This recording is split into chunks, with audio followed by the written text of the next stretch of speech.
नमस्कृताय मित्रों, नमस्कृताय। आज अपना जो रीट लेवल का एग्ज़ाम चल रहा है 25 अप्रैल इसकी डेट घोषित की गई है, तो उसी की तैयारी में अपन जो अपनी क्लासें चल रही हैं वो मेन क्लासें चल रही हैं। हमने इनमें पहले पढ़ लिया, वर्ण पढ़ लिया है। जो वर्ण विचार का पूरा टॉपिक था हमने क्लियर पूरा तय कर लिया है कि वर्ण विचार क्या है और वर्ण कितने प्रकार के होते हैं, वर्णों के भेद हैं। तो कुल मिलाकर के हमने वर्णों के अंदर पढ़ा भी था कि वर्णों में हमने स्वर पढ़ा है, वर्णों में हमने व्यंजन पढ़े हैं, अनुस्वार पढ़े हैं, अयोगवाह पढ़े हैं, यम पढ़े हैं। तो हमने वर्णों की पूरी चर्चा आपके बारे में आपके सामने कर ली है। वर्ण हमने ये भी देखा कि वर्ण किसे कहते हैं, वर्ण की परिभाषा देखी है, और हमने लगभग वर्ण जितने वर्ण थे, कितने प्रकार के वर्ण होने चाहिए, पाणिनीय शिक्षा के अनुसार कितने होने चाहिए, और अन्य जो दूसरे व्याकरण हैं उन व्याकरण के अनुसार हमें कितने वर्ण होने चाहिए, पूरे वर्णों की हमने चर्चा कर ली है। तो हमने वर्णों के अंदर पढ़ा कि वर्णों के स्वर भेद अलग होते हैं, वर्णों के व्यंजन भेद अलग होते हैं, वर्णों में यम भी आते हैं, वर्णों में ऊष्म वर्ण भी होते हैं, वर्णों में अंतस्थ वर्ण भी होते हैं, जीवामूल्य भी होते हैं, उपद्यमानी भी होते हैं। और कुल मिलाकर के वर्णों की हमने पूरी चर्चा कर ली। अब वर्णों के अंदर हमने स्वरों के बारे में पढ़ा है। तो स्वर भी अलग अलग प्रकार के, ये एक मिथ बन गई है कि स्वर के अंदर हम कंफ्यूज हो रहे हैं। स्वर में कंफ्यूज वाली कोई स्थिति है नहीं। अब स्वर के अंदर जो प्रश्न जो एग्जाम के अंदर पूछा गया है उस प्रश्न पर डिपेंड कर रहा है कि वो चीज़ हमें क्या पूछ रहा है। मैं आपको पहले बता दूं, क्योंकि बार बार में मेरे पास में जो सूचना आई है कि हम स्वरों के बारे में कंफ्यूज हो रहे हैं कि स्वर कितने लिखें। देखिए, एक स्वरों का प्रश्न अगर पूछा जाता है कि स्वर कितने हैं, तो हमें स्वर केवल 9 बताने चाहिए कि स्वरों की संख्या 9 होती है। लेकिन हमें ये पूछ ले कि कुल स्वर कितने होते हैं, तो कुल स्वरों की अगर हमें संख्या पूछ ले, टोटल स्वरों की संख्या पूछ ले, तो हमें कुल स्वरों की संख्या बतानी चाहिए 13। और यदि मूल स्वरों की संख्या पूछ ले कि मूल स्वर कितने होते हैं, तो वहाँ पर हमें मूल स्वर की संख्या बतानी चाहिए 5। कहीं कोई कन्फ्यूज नहीं है। अगर हमें मूल स्वर पूछे तो मूल स्वरों की संख्या कितनी बतानी होगी, हमें 5 बतानी होगी। कुल स्वरों की संख्या अगर हमें पूछ ले तो कुल स्वरों की संख्या होगी 13। और केवल अगर स्वरों की संख्या में पूछे कि स्वर कितने होते हैं, तो स्वर होते हैं फिर 9। स्वर कितने होते हैं? 9। दीर्घ स्वर कितने होते हैं? तो दीर्घ स्वर तो केवल 4 ही होते हैं। ए का बनता है, दीर्घ आ बनता है, फिर ई का दीर्घ बड़े ई बनती है, और फिर ऊ का दीर्घ बनता है, री का दीर्घ बनता है, री का कभी दीर्घ नहीं बनता। तो दीर्घ वर्णों की संख्या भी कितनी होती है? 4 होती है। दीर्घ स्वरों की संख्या कितनी होती है? 4 होती है। तो इतना कंफ्यूज हमें नहीं होना है। अब हमें अगला जो टॉपिक आता है वो हमने पढ़ा है, फिर मैसूर सूत्र पढ़ लिया कि 14 सूत्र होते हैं, किस सूत्र से क्या चीज़ निकली है, किस प्रकार वर्णमाला का विस्तार हुआ है। तो वर्णमाला की हमने चर्चा पूरी कर ली। अब आता है कि वर्ण प्रकट कहाँ से हुए हैं। ये जो वर्ण हमारे पास में आए हैं, जैसे हम भारत में रहते हैं तो हमारा जो उत्पत्ति स्थान है, जो हमारा जन्म स्थान है, जो हमारा बर्थ पैलेस है, वो हमारा बर्थ पैलेस क्या है? भारत है। अब भारत में भी हमारा कई गांव होते हैं, अलग अलग कई राज्य होते हैं, कई स्टेट होते हैं। जैसे हम राजस्थान के हैं, कोई उत्तर प्रदेश का है, कोई बिहार का है, कोई पंजाब का है, कोई गुजरात का है, कोई हिमाचल का, कोई हरियाणा, कोई चंडीगढ़, अलग अलग राज्यों में आते हैं। तो जो वर्णों का जो उत्पत्ति स्थान होता है, हम कह सकते हैं कि वर्णों का जो उच्चारण स्थान, वो मुँह से वर्ण हम बोलते हैं। ये मुँह से तो बोलते हैं, मुँह तो हमारा इंडिया हो गया एक, मतलब मुँह को तो अगर हम भारत मान लें। अब भारत के अंदर भी अलग अलग क्षेत्र होते हैं, अलग अलग प्रांत होते हैं। तो मुँह के अंदर भी कई ऐसे स्थान हैं जहाँ से अलग अलग वर्ण अलग अलग बोले जाते हैं। जैसे भारत में कोई मनुष्य बिहार से आता है, कोई मनुष्य उत्तर प्रदेश से आता है, कोई मनुष्य राजस्थान से आता है, कोई मनुष्य पंजाब से आता है। तो भारत के अंदर भी अलग अलग कई स्थान हो गए। तो मुँह के अंदर भी ऐसे कई स्थान हैं जहाँ से वर्ण प्रकट होते हैं। तो हम कह सकते हैं कि उच्चारण स्थानों के लिए मुख है, मुख को हम उच्चारण स्थान नहीं बोल सकते हैं। मुंह के अंदर अनेक भाग होते हैं, उन अनेक भागों को हम क्या कहेंगे? उच्चारण स्थान कहेंगे। तो आज हमारा जो सबसे जो महत्वपूर्ण जो टॉपिक होगा वो उच्चारण स्थान होगा। क्योंकि देखो, वर्णों की जो सवर्णता है, वर्णों की जो सवर्णता है, सवर्णता को अलग अलग भागों के अंदर बांटा गया है। किस प्रकार से सवर्ण होंगे व्यक्ति, जिस प्रकार से मान लीजिए एक क्लास है, उस क्लास के हमें 4 भागों के अंदर बांटना है। तो या तो हम उस क्लास को इस प्रकार बांटेंगे कि लड़कों का सेक्शन अलग कर दिया, लड़कियों का सेक्शन अलग कर दिया, तो 2 भाग हो सकते हैं। हमें उस क्लास के 2 पार्ट में करके क्लास के अगर मान लो 4 पार्ट करने हैं, 200 बच्चों की क्लास है और हमें 200 बच्चों की क्लास को 4 भागों के अंदर बांटना है। तो हम जो बच्चे हैं, जो हमने लड़कों का सेक्शन अलग किया है, उन लड़कों में कुछ ऐसे लड़कों को अलग करेंगे जो बिल्कुल पढ़ाई के अंदर ज़्यादा कमज़ोर हैं, जिन पे हमें अधिक ध्यान देने की आवश्यकता है उनको अलग करेंगे, जिन पे हमें कम ध्यान देने की आवश्यकता है उन बच्चों को अलग करेंगे। मतलब जो इंटेलिजेंट होते हैं बच्चे, उनको हम कम ध्यान देने की आवश्यकता पड़ती है, वो किसी बात को कहते समझ जाते हैं, तो 2 पार्ट ऐसे कर दिए। इसी प्रकार हम 2 पार्ट गर्ल्स के भी कर सकते हैं, तो हम 4 पार्ट। इसी प्रकार जो वर्ण हैं उन वर्ण को भी अलग अलग सवर्णता के आधार पर बांटा गया है, और वर्णों की जो सवर्णता है, वर्णों की जो सवर्णता है, इसका जो बांटने का जो पैरामीटर है वो 2 भागों के अंदर बांटा गया है। मैं आपको बता दूं, वर्णों की जो सवर्णता है, वर्णों की जो क्या है सवर्णता, वर्णों की सवर्णता को 2 भागों के अंदर बांटा गया है। वर्णों की सवर्णता को कितने भागों के अंदर बांटा गया है? 2 भागों के अंदर बांटा गया है। पहला जो भाग होगा वो किस भाग पर बांटा गया है? उच्चारण स्थान के भाग पर बांटा गया है। पहला किस भाग पर? उच्चारण स्थान के भाग पर। पहले हमने अगर वर्णों को हम बांटेंगे तो उच्चारण स्थान के आधार पर बांटेंगे, और दूसरा जो होगा उसे बोलते हैं अभ्यंतर यत्न। ये हम बोल सकते हैं, यत्न बोल सकते हैं, अभ्यंतर यत्न बोल सकते हैं, यत्न बोला, प्रयत्न बोल दो, कुछ ही बोल लो। तो वर्णों को जो डिसाइड करने का जो पैरामीटर है वो कितने हैं? 2 है। एक तो उच्चारण स्थान के आधार पर और एक होता है यत्नों के आधार पर। हमने वर्ण पढ़ लिया, वर्ण के बाद में माहेश्वरी सूत्र पढ़ा है। अगला जो टॉपिक अपना है वो क्या होगा? सवर्णता के आधार पर हम वर्णों को कितने भागों के अंदर बांट सकते हैं, तो इनका जो सवर्णता, हम कितने भाग सवर्णता को हम तय करेंगे, वह कौन सा वर्ण किस सवर्णता के आधार पर दोनों समान है। क्योंकि जब संधि पढ़ेंगे तो वहाँ पर सवर्ण अलग अलग आएंगे। तो सवर्णता हम कितने आधारों पर बांटेंगे? हम सवर्णता को 2 आधारों पर बांटेंगे। एक तो उच्चारण स्थान की सवर्णता होगी और दूसरी यत्नों की सवर्णता होगी। दोनों स्थानों पर अगर कोई एक होता है तो फिर वो वर्ण क्या होता है? सवर्ण होता है। वो क्या होता है? जिस प्रकार से ई है, जिस प्रकार से ये कौन सा ई है? ह्रस्व ई है, और ये कौन सा ई है? दीर्घ ई है। ये कौन सा ई? ह्रस्व ई, और ये कौन सा ई? दीर्घ ई है। तो दोनों का उच्चारण स्थान क्या होता है? इसका मान लो उच्चारण स्थान तालु हो गया, इसका उच्चारण स्थान भी क्या हो गया? तालु हो गया। दोनों का उच्चारण स्थान बिल्कुल समान है। अब दोनों का हम यत्न बांटेंगे तो इसका यत्न कौन सा है? विवृत होता है। इसका यत्न कौन सा होता है? विवृत। और इसका भी यत्न कौन सा होता है? विवृत। तो कुल मिलाकर के उच्चारण स्थान के आधार पर भी क्या है? बराबर है, और यत्नों के आधार पर भी क्या है? बराबर। तो हम कह सकते हैं कि ई सवर्णी है। तो हम क्या कह सकते हैं? ई सवर्णी है। दोनों स्थानों के आधार पर समान होने के बाद हम कह सकेंगे ये क्या है? सवर्णी। इनमें से अगर एक स्थान पर ये बराबर हो सकता है और यहाँ अगर बराबर नहीं होता है तो फिर सवर्णी नहीं होता है। तो ई को, ह्रस्व ई को और दीर्घ ई को हम सवर्ण कितने आधारों पर कह रहे हैं? 2 आधारों पर, उच्चारण स्थान के आधार पर और यत्नों के आधार पर। इसी प्रकार मान लीजिए ई के अलावा मान लीजिए ए और ई ले लें। हम क्या ले लें? ए और ई ले लो, मान लो। तो ए और हमने ई ले लिया, हमने ई दीर्घ ले लिया, कोई दिक्कत नहीं है। तो ए का स्थान तो कौन सा हो गया? कंठ हो गया। और ई का उच्चारण स्थान क्या होता है? तालु होता है। ए का जो उच्चारण स्थान होता है वो क्या होता है? कंठ। और ई का स्थान क्या होता है? तालु। अब इन दोनों के हम बांटेंगे यत्नों के आधार पर। तो इसका यत्न क्या होता है? इसका यत्न होता है विवृत। इसका भी क्या होता है? विवृत। यत्नों के आधार पर बिल्कुल दोनों बराबर हैं ये, लेकिन उच्चारण स्थान के आधार पर बराबर नहीं है। तो हम कह सकते हैं कि ए और ई सवर्णी नहीं है। समझ रहे हैं बिल्कुल मेरी बात? मतलब दोनों स्थानों के आधार पर अगर बराबर होगा तो हम कह सकते हैं कि ए और ई सवर्णी हो सकता था। जिस प्रकार से हमारे सामने ई हुआ था, ई उच्चारण स्थान दोनों के समान हैं, दोनों के यत्न भी समान हैं, तो हम कह सकते हैं कि ई क्या है? सवर्णी है। सवर्णता कितने आधारों पर बांटी जा सकती है? 2 आधारों पर। यह प्रश्न बन सकता है, किसी भी वर्ण की सवर्णता कितने आधारों पर बांटी जा सकती है? 2 आधारों पर, उच्चारण स्थान के आधार पर और यत्नों के आधार पर। दोनों अगर बराबर हो रहे हैं, दोनों अगर समान हो रहे हैं, तो वर्ण क्या होंगे? सवर्णी होंगे। अब सवर्णता जिस प्रकार से मान लीजिए सवर्णता, एक तो जैसे पिता है और पिता का जो बेटा है वो आपस में सवर्णी हो सकता है, जन्म के आधार पर सवर्णी हो सकता है। दूसरा मान लो जो कोई लड़की है शादी होकर के दूसरे घर जाई है तो वहां पर जाकर के वो सवर्णी उस वर्ण की हो जाएगी। होता नहीं होता है? तो सवर्ण का मतलब होता है एक समान होना, एक जात का होना। क्लियर? इतनी बात समझ में आ गई।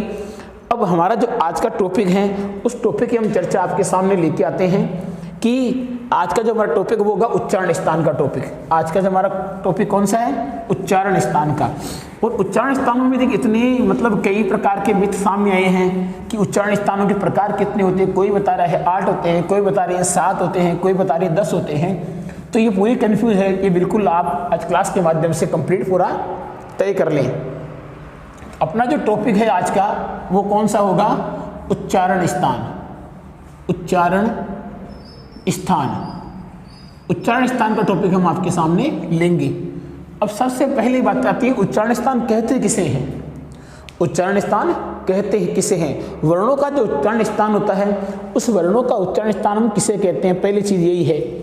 उच्चारण स्थानों का प्रकार होगा, उच्चारण स्थान किसे कहते हैं, इसकी पूरी चर्चा हम आपके सामने भी लेके आ रहे हैं। तो देखिए, उच्चारण स्थान होता है, इसे नाम इसका हो गया उच्चारण। उच्चारण का मतलब हो गया प्रकट करना, किसी बात को कहना। अरे बात अगर मन में हम सोच रहे हैं, किसी बात को मन में विचार कर रहे हैं, हृदय के अंदर विचार कर रहे हैं, तो वो बात प्रकट नहीं हुई, उस शब्द का उच्चारण नहीं हुआ, तो मन में जो बात है वो उच्चारण नहीं हो रही है। जब वो बात बिल्कुल मुंह के द्वारा बाहर आ सकती है, किसी कोई हमारी बात समझ सकता है कहने के बाद, वर्णों के माध्यम से किसी भी भाषा में, मान लीजिए, या भाषा नहीं कह रहा हूँ, हिंदी भाषा है या संस्कृत भाषा है या अंग्रेजी भाषा है, लेकिन किसी भाषा के अंदर बात कह रहे हैं और समझ रहे हैं, तो वहाँ से वो उच्चारण हो रहा है, वो शब्द क्या हो रहा है? उच्चारित हो रहा है। तो वो इस शब्द उठा कहाँ से? वो शब्द उठा कहाँ से? जहाँ से वो शब्द उठ रहा है वो उस शब्द का क्या कहलाता है? उच्चारण स्थान कहलाता है। जहाँ से शब्द उठ रहा है, वह जहाँ से शब्द उठ रहा है, वो उठने वाला जो स्थान है उसको हम क्या कहेंगे? उच्चारण स्थान कहेंगे। इसकी परिभाषा मैं आपको समझा देता हूँ, बिल्कुल। देखिए, इसकी जैसे वर्णाभिव्यक्ति, वर्णाभिव्यक्ति प्रदेश है स्थानम। सबसे छोटी सी परिभाषा इसकी क्या है? वर्णाभिव्यक्ति देखिए ध्यान से समझना, इसको क्या लिख रहा हूं मैं? वर्णाभिव्यक्ति प्रदेश है, वर्णाभिव्यक्ति प्रदेश है स्थानम। अर्थात ध्यान से देखो क्या लिखा मैंने, वर्ण की अभिव्यक्ति जहां से की जा रही है, प्रदेश का मतलब स्थान से, वर्ण की अभिव्यक्ति जिस स्थान से की जा रही है वह स्थान क्या कहलाएगा? उच्चारण स्थान। वर्ण की अभिव्यक्ति अर्थात वर्ण जहां से प्रकट हुआ है वह प्रदेश क्या कहलाएगा? वह स्थान क्या कहलाएगा? उच्चारण स्थान कहलाएगा। क्लियर है? इस परिभाषा को विस्तार से मैं देखो आपको, आप लिख भी सकते हो, बिल्कुल मैं धीरे स्पीड बोलूंगा, आप अपने नोट्स बना सकते हो इसके माध्यम से। कोई इतनी जल्दबाजी नहीं है, हम धीरे धीरे चलेंगे, लेकिन समझना है, रटना कोई समस्या का हल नहीं होता है। इस क्लास को आप समझिए। देखिए, वर्णों की उत्पत्ति स्थल अथवा प्रथम प्रकाशन, ध्यान से सुनना, इसकी परिभाषा क्या है? वर्णों की उत्पत्ति अथवा प्रथम प्रकाशन स्थल को उनका उच्चारण स्थान कहा गया है। वर्णों की उत्पत्ति स्थल अर्थात वर्ण जहाँ से उत्पन्न होता है वह उत्पत्ति स्थल, अथवा वर्ण जहाँ से प्रकाशित हुआ है, प्रकाशित का मतलब जिसको हम समझ पा रहे हैं, जहाँ से उठा है, उस स्थान को हम क्या कहेंगे? उच्चारण स्थान। वर्णों के उत्पत्ति स्थल अथवा प्रथम प्रकाशन स्थल को उनका उच्चारण स्थान कहा गया है, अर्थात वर्णों का उच्चारण स्थान कहा गया है। ये इसकी इन उच्चारण स्थानों का ज्ञान सामान्य मनुष्य को हो जाता है। जो उच्चारण स्थान है, उन सभी उच्चारण स्थानों का जो ज्ञान है वो सभी मनुष्यों को हो जाता है, अतः इन्हें अनुभूति गम्य भी कहा गया है। अनुभूति गम्य का मतलब इनकी अनुभूति कोई भी आदमी कर सकता कि वर्ण उठ कहाँ से रहा है। हम बोल के देख सकते हैं, गले से उठ रहा है, कंठ से उठ रहा है, मुख से उठ रहा है, नासिका से उठ रहा है, जीवा मूल्य से उठ रहा है, कहाँ से उठ रहा है ये? तो पूरी चीज इसके अंदर है कि वर्णों को क्या कहा गया? अनुभूति गम्य। वर्णों को क्या, उच्चारण स्थान को अनुभूति गम्य क्यों कहा गया है? क्योंकि हम वर्णों की अनुभूति कर सकते हैं कि ये कहाँ से उठ रहा है, मतलब कोई मनुष्य जान सकता है कि यह वर्ण उच्चारित कहाँ से हो रहा है, इसीलिए इसे क्या कहा गया है? अनुभूति गम्य कहा गया है। क्लियर है? अब देखिए, ध्यान से देखना, पहले मैं आपके सामने एक डायग्राम ले लेता हूँ छोटा सा, थोड़ा वो डायग्राम क्या, उस डायग्राम के अनुसार हम चलेंगे, पूरा समझेंगे इस टॉपिक को पूरा कंप्लीट। तो वर्णों के उच्चारण स्थान किसे कहा गया है? जहाँ से प्रथम प्रकाशन अर्थात जहाँ से सबसे पहले वर्ण उठा होगा, उसी स्थान को हम क्या कहेंगे? वर्णों का उच्चारण स्थान कहेंगे। ये हमने ले लिया इसका।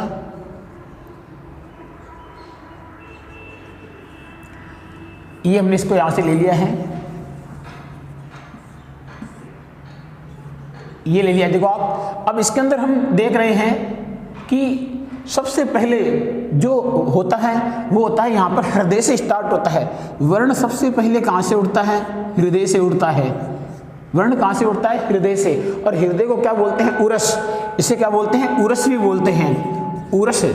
अब अपने व्याकरण की भाषा में इसे कहा गया है उरस कहा गया है। जैसे हम मान लीजिए कोई मन के अंदर बात कर रहे हैं, मन में हम सोच रहे हैं या चिंतन कर रहे हैं, तो वो चिंतन न तो वो नासिका में हो रहा है, न वो चिंतन मूर्धा में हो रहा है, न वो चिंतन तालु में हो रहा है, न वो चिंतन मुख में हो रहा है, वो चिंतन कहाँ हो रहा है? हृदय में हो रहा है। मतलब उस बात को कोई नहीं सुन पा रहा, हम खुद उसको महसूस कर पा रहे हैं। उस स्थान को हम क्या बोलते हैं? उरस या हृदय बोलते हैं।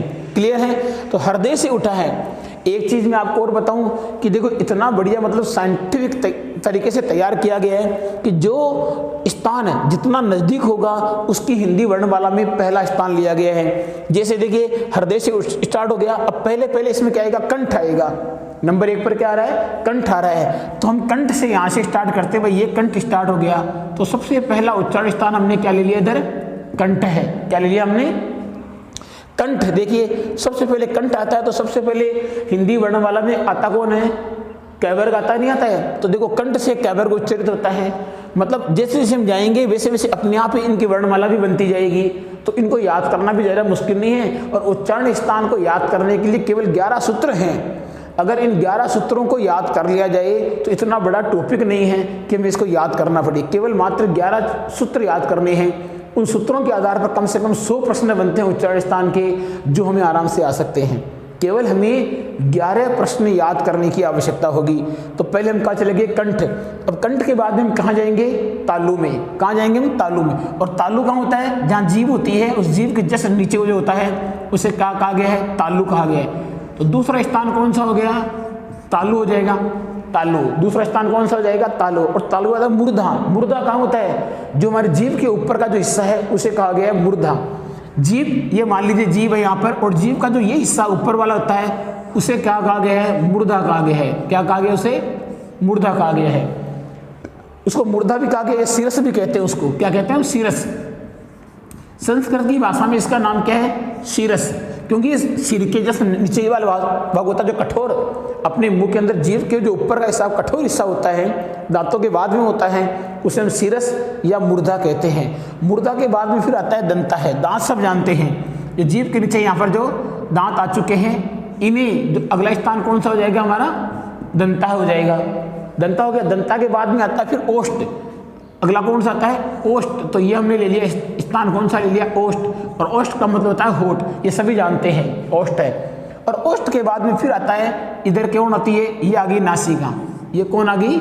नासिका आ गई। ये हमने कर दिया नासिका। ठीक है। अब जीव। अब जीव उच्चारण स्थान नहीं हो सकता है, लेकिन जीव जहां से शुरू हुई है वहां से कुछ उच्चारण स्थान प्रकट हो रहा है। जीव से स्थान कोई प्रकट नहीं हो रहा है, लेकिन जीव जहां से शुरू हुई है वहां से कुछ स्वर्णों का उच्चारण होता है, और उसे कहते हैं जीवा मूल। जहां से जीव शुरू हुई है, जो जीव का मूल है, जहां जीव की जड़ है, उस स्थान से कुछ वर्ण प्रकट होते हैं। उन वर्णों को क्या कहा गया है? जीवा मूल। क्या कहा गया उनको? जीवा मूल। तो जीवा मूल के लिए हम यहाँ लिख देंगे जीवा मूल। इस तरफ लिख देते हैं हम जीवा मूल। तो देखिए हमारे स्थान कितने हो गए? पहला हो गया हृदय या उरस हो गया, दूसरे में कंठ हो गया, तीसरे में तालु हो गया, नंबर 4 में मूर्धा हो गया, 5 में दंता हो गया, 6 में ओष्ठ हो गया, 7 में नासिका हो गया, और 8 में जीवामूल हो गया। तो कुल मिलाकर के उच्चारण स्थान कितने हो गए हमारे पास में? 8 उच्चारण स्थानों की हमारे पास में नाम आ चुके हैं। तो ये तो आप लगभग समझ चुके हैं। पाणिनीय शिक्षा में जो उच्चारण 8 स्थान ध्यान रखना। सबसे पहले जो वर्ण उठ कहाँ से रहा है? हृदय से उठता है। तो हृदय से स्टार्ट हो गया, फिर कहाँ हो रहा? कंठ से उठ रहा है। फिर कुछ वर्ण होते हैं वो तालु से उठ रहे हैं, कुछ वर्ण होते हैं वो मूर्धा से उठ रहे हैं, कुछ वर्ण होते हैं वो दंता से उठ रहे हैं, कुछ वर्ण ओष्ठ से आते हैं, कुछ वर्णों के लिए नासिका काम आती है, और कुछ वर्ण वो जीवामूली होते हैं। ये कुल मिलाकर के पूरे जो वर्णमाला है उन सब वर्णमाला का उच्चारण स्थान ये 8 स्थान आएंगे। कुल पूरी हिंदी वर्णमाला के या संस्कृत वर्णमाला ले लो, इनके लिए कितने स्थान हो गए? 8। लेकिन पाणिनीय शिक्षा में 8 उच्चारण स्थान स्वीकार किए गए हैं। कई लोग कहते हैं कि उच्चारण स्थान 7 होते हैं। हालांकि पाणिनीय शिक्षा में और जो पाणिनीय व्याकरण है ये एक सुदृढ़ व्याकरण होती है, हमें पाणिनीय व्याकरण का ही फॉलो करना चाहिए। और वास्तव में सही है बिल्कुल कि उच्चारण स्थानों की संख्या कितनी होती है? 8 ही होती है। पहला हो गया आपके हृदय या उरस हो गया, दूसरा कंठ हो गया, फिर तालु हो गया, फिर मूर्धा हो गया, फिर सिरस हो गया, फिर दंत हो गया, औष्ठ हो गया, नासिका हो गया, और नंबर 8 में हो गया जीवामूल। कौन सा हो गया? जीवामूल हो गया। लेकिन सवर्णता के प्रसंग में हृदय अथवा उरस का प्रयोग नहीं होता है।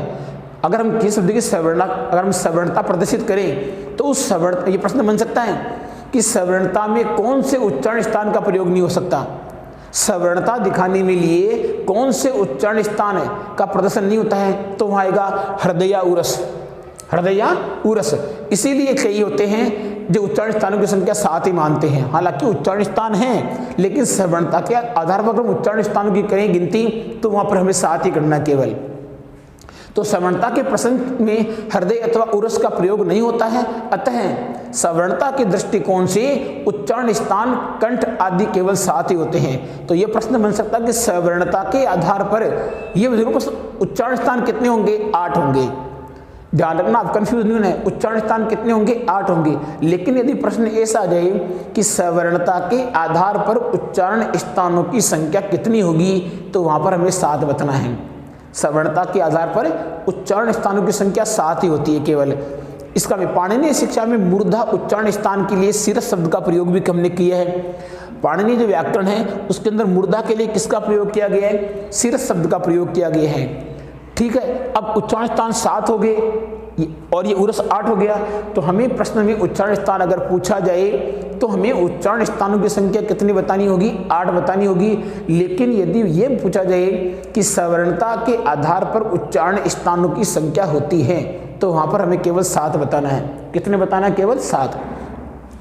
अब हम पढ़ते हैं उच्चारण स्थानों की, आराम से पूरी डिटेल के अंदर पढ़ते हैं। सबसे पहला उच्चारण स्थान होता है, तो ये तो इसको बाद में पढ़ेंगे। नंबर पहला कौन सा आ गया? कंठ। पहला कौन सा हो गया? कंठ। और उस कंठ के लिए मैं सूत्र याद, केवल हमें 11 सूत्र याद करने हैं। पूरी जो रामायण है, जो पूरी चर्चा है उच्चारण स्थानों की, केवल 11 सूत्रों पर आधारित है। कितने पर? 11 सूत्रों पर। सबसे पहला जो सूत्र होता है वह अक्कु है विसर्जनीय नाम कंठ है। सबसे पहला सूत्र कौन सा है? एक एक ध्यान से देखना आप। नंबर 1 मैं लिख रहा हूं, नंबर 1, और पहला सूत्र कौन सा है? पहले सूत्र लिख रहा हूं मैं, अक्कु है विसर्जनीय नाम, अक्कु है विसर्जनीय नाम कंठ है, विसर्जनीय नाम कंठ है। सबसे पहला सूत्र ध्यान से देखना आप, ये इसका पहला सूत्र है, अक्कु है विसर्जनीय नाम कंठ है, अक्कु है विसर्जनीय नाम कंठ है। इस सूत्र को ध्यान से देख, इस सूत्र को 2-3 बार आप दे सकते हो। ध्यान से देखो सूत्र को, अक्कु है विसर्जनीय नाम कंठ है, अर्थात इसमें कौन कौन से वर्ण आ गए? अक्कु है विसर्जनीय कंठ में ए आ गया, ए के बाद में कौन सा आ गया? कु, और कु का मतलब होता है कैवर्ग। हम वर्णमाला में पढ़ चुके हैं, जब वर्णमाला पढ़ रहे थे, स्पर्श व्यंजन पढ़ रहे थे, तो वहां पर आया था कुचुटु तुफु आया था। तो कु का मतलब तो क्या हो गया? कैवर्ग हो गया, और ए हो गया। तो ए के अंदर हमने पढ़ा है मैथिली सूत्र में ए का दीर्घ आ भी होता है। तो इनको एक बार हम टुकड़े करके देख लेते हैं आपके सामने, टुकड़े करने पर इनका क्या प्रदर्शन होगा। तो ध्यान से देखो आप, हम इनको बिल्कुल क्लियर देखना है। पहले ये क्या हो गया? हम ले रहे हैं, यहाँ पर कौन ले रहे हैं? ए को ले रहे हैं। ए के बाद में कौन आ गया? कु आ गया। कु के बाद में हम यहाँ क्या ले रहे हैं? है ले रहे हैं। और है के बाद में यहाँ पर कौन आ गया? विसर्ग आ गया। ध्यान से देखो आप, यहाँ पर कौन आ गया? विसर्ग आ चुका है। पहले कौन आ गया है? ए के बाद में कौन आ गया? कु, और कु का मतलब सब जानते हैं कैवर्ग होता है, और कैवर्ग में वर्णों की संख्या कितनी होती है? 5 होती है। फिर कौन सा आ गया? विसर्ग आ गया, है आ गया, अकु है आ गया ना, और है के बाद में कौन आ गया? विसर्ग आ गया। अब हमें ये देखना ए वर्णों की संख्या कितनी होती है। ए वर्णों की संख्या होती है, प्रश्न बन सकता है कि कंठ कितने वर्णों का उच्चारण स्थान होता है। अगर हमने ये देख लिया 1 2 3 4, तो अपना उत्तर गलत है। ए कितने वर्णों की, ये प्रश्न आ सकता है। हालांकि किसी क्लास में ऐसा नहीं बताते, लेकिन आप ध्यान से सुने और धीरे धीरे सुने। अपना जो टॉपिक है समझने वाला टॉपिक है। हमने ह्रस्व स्वर, दीर्घ स्वर और प्लुत स्वर पढ़े हैं। तो ए होता है, ए ह्रस्व भी होता है, ए दीर्घ भी होता है, ए प्लुत भी होता है। ह्रस्व कितने प्रकार का होता है? 6 प्रकार का। दीर्घ कितने प्रकार का होता है? 6 प्रकार का। प्लुत कितने प्रकार का होता है? 6 प्रकार का। तो ए वर्ण कितने प्रकार का हो गया? 18 प्रकार का ए वर्ण हो गया। तो ए वर्णों की संख्या कितनी हो गई? 18 हो गई। फिर आ गया कैवर्ण। तो कैवर्ग में कितने वर्ण हो गए? 5। कैवर्ग में कितने वर्ण हो गए? 5 हो गए। और विसर्ग कितना हो गया? विसर्ग भी है, कितना हो गया? है भी 1 है, और विसर्ग भी 1 है। कितना है? 1, और विसर्ग कितना है? 1। अब एक चीज और बता दूं, ए कु है, इनका सबका उच्चारण स्थान कौन सा होगा? कंठ होगा। अब कंठ वर्णों को हम क्या कहेंगे? कंठय वर्ण। क्या कहेंगे? कंठय वर्ण। ये बता दीजिए, प्रश्न बन सकता है, कंठ से उच्चरित वर्णों को क्या कहा गया है? कंठय वर्ण है। ठीक है, अब देखो 18 और 5 23, 23 रेख 24 और 24 रेख 25, क्या हो गया? 25। मतलब कंठ से कितने वर्ण उच्चरित होते हैं? 25 होते हैं। ध्यान रखना, ये प्रश्न बन सकता है, कंठ से उच्चरित होने वाले वर्णों की संख्या होगी, कंठ से उच्चरित होने वाले वर्णों की संख्या होगी कितनी? 25 होगी। इनमें 24 तो कौन से हैं? वर्ण हैं, और एक क्या इसमें? अयोगवाह है। जो विसर्ग होता है, विसर्ग को अयोगवाह बोलते हैं हम। तो 24 तो कौन से हो गए? वर्ण हो गए, और एक कौन हो गया? अयोगवाह है। यहाँ लिख सकता हूं मैं, इनके टुकड़े करने पर 24 प्लस 1, 24 तो क्या हो गए? वर्णों की संख्या, और एक क्या हो गया? अयोगवाह है। तो ये प्रश्न बन चुका आपके सामने कि कंठ से उच्चरित होने वाले वर्णों की संख्या कितनी होगी? 25। अब ए में सब जान चुके, ए में ए भी आ गया और दीर्घ आ भी आ गया। ठीक है, कु में कौन आ गए? 5 वर्ण आ गए, क ख ग गड़े आ गए, ह में है आ गया, और विसर्ग हो गया। जो विसर्ग होता है, विसर्ज को बोलते हैं विसर्ग। विसर्ज का दूसरा नाम क्या है? विसर्ग नाम है। अब ये मत देना कि विसर्ग पूछ ले, तो आप तो सब सूत्र में तो लिखा हुआ है अक्कु है विसर्जनीय नाम, फिर आपने विसर्ग कैसे बता दिया? तो किसी लड़के का नाम मान लीजिए विद्यालय के अंदर संजय है, और घर पे उसका नाम मान लीजिए काड़ू है, काड़ू ही संजय है और संजय ही काड़ू है। तो विसर्ज ही क्या है? विसर्ग है, और विसर्ग ही क्या है? विसर्ज है। यहाँ कंफ्यूज आपको किसी को भी नहीं होना है।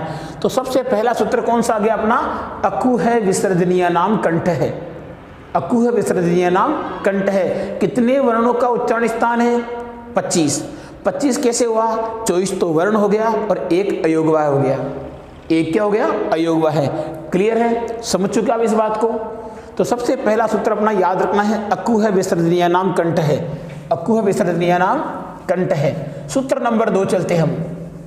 सूत्र नंबर 2, बिल्कुल धीरे धीरे चलना है, कहीं भी भागदौड़ वाली स्थिति नहीं है, आराम से टॉपिक होंगे। और कोर्स की बात है तो लंबा चौड़ा टाइम पड़ा है, कोर्स को समझ के करना है। भाग दौड़ से कोई कोर्स नहीं होगा।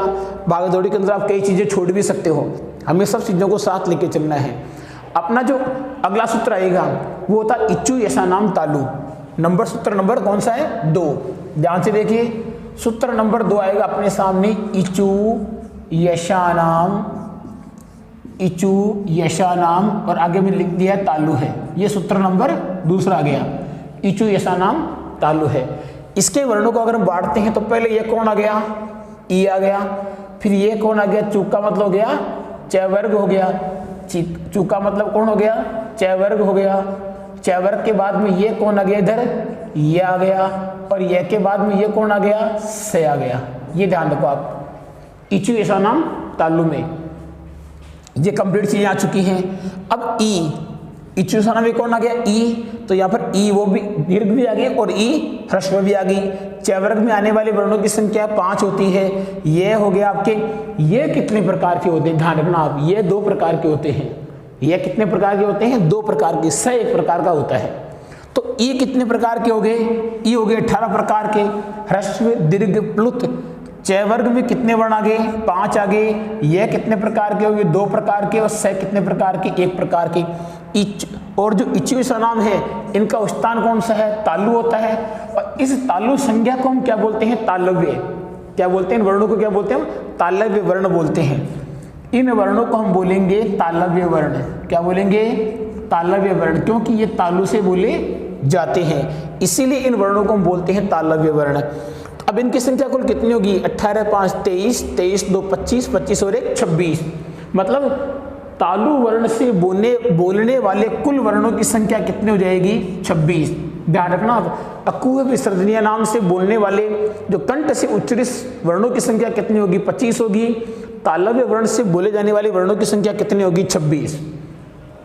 अब इच्छु यशा नाम में ई आ गया, दीर्घ ई भी आ गया, और ये आ गया। इसमें देखो ये वर्ण नहीं है, केवल ये है इसमें, क्योंकि यह वर्ग नहीं है, न उसमें वर्ण लिखा हुआ है इसमें, न कोई अंतस्थ वर्ण लिखा हुआ है, केवल यह लिखा हुआ है इसमें।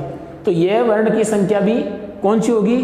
तालु होगी। और स वर्ग जो स्थान है, स वर्ग का स्थान कौन सा होगा? तालु होगा।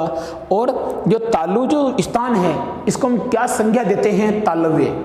तालव्य वर्ण देते हैं। इन सब वर्णों को हम क्या कहेंगे? तालव्य वर्ण कहेंगे। तालु से उच्चरित होने वाले वर्णों की संख्या कितनी होगी? 26। और कंठ से उच्चरित होने वाले वर्णों की संख्या कितनी होगी? 25। ये हमें पीछे वाला जो बैकग्राउंड है उसको लेके चलता है, हमें लेके चलता है ताकि हम पीछे वाली चीज़ भूले नहीं। देखो जो आपके मैंने जो मैस्टर सूत्र के थे वर्णों के, जो मैंने 50 ऑब्जेक्टिव का एक वीडियो आपके सामने आया था, एक पूरी क्लास आई थी। अगली जो ऑब्जेक्टिव की क्लास आएगी उसमें वर्ण स्थान भी आएंगे, उसके अंदर वर्ण भी आएंगे, उसमें मैस्टर सूत्र भी आएगा और उच्चारण स्थान भी, मतलब तीनों का मिलाकर के फिर आपके सामने क्लास और दी जाएगी। अपना नियम होता है ये क्लास का, ये तो अपना बोर्ड का नियम है और ये आपकी रीट वाला नियम है कि पहले वाले टॉपिक को साथ लेके चलना। कहीं पहले वाले टॉपिक को हमने छोड़ दिया तो पीछे छूट जाएगा वो। हम नए नए टॉपिक पढ़ रहे हैं, नए नए ऑब्जेक्टिव कर रहे हैं, पिछले वाले ऑब्जेक्टिव पर ध्यान नहीं दे रहे, गलत है बिल्कुल ही। अपना जो ऑब्जेक्टिव जो क्लास आएगी ऑब्जेक्टिव वाली, तो इस बार लगभग 100 क्वेश्चन की क्लास आएगी। उन 100 क्वेश्चनों में 50 क्वेश्चन तो पिछले वाले वीडियो के होंगे, लेकिन 50 करंट वाले भी होंगे। हम पूरी क्लासों को साथ लेके चलेंगे, किसी वर्ण को, किसी टॉपिक को पीछे नहीं छोड़ेंगे। तो दूसरा उच्चारण स्थान क्या हो गया? तालु। पहला स्थान कौन सा हुआ था? कंठ हुआ था। और कंठ से उच्चरित होने वाले वर्णों की संख्या कितनी है? 25 है। तालु वर्ण से उच्चरित वर्णों की संख्या कितनी होती है? 26। तालु वर्ण से उच्चरित होने वाले वर्णों की संख्या कितनी हो जाएगी? 26। अब आता है सूत्र नंबर 3। सूत्र नंबर कौन सा आएगा? सूत्र नंबर 3। सूत्र नंबर 3 लिखते हैं ऋतु रसाणाम मूर्धा। सूत्र नंबर 3 कौन सा आएगा? ऋतु रसाणाम मूर्धा। ध्यान से देखो, ऋतु रसाणाम, ऋतु रसाणाम, आगे लिखना हमने मूर्धा। क्या लिखा हमने आगे? मूर्धा लिखा है। ऋतु रसाणाम मूर्धा। ध्यान से देखना, सबसे पहले इसमें क्या गया है? री। हमने पहले क्या ले लिया? ऋषि वाला री ले लिया।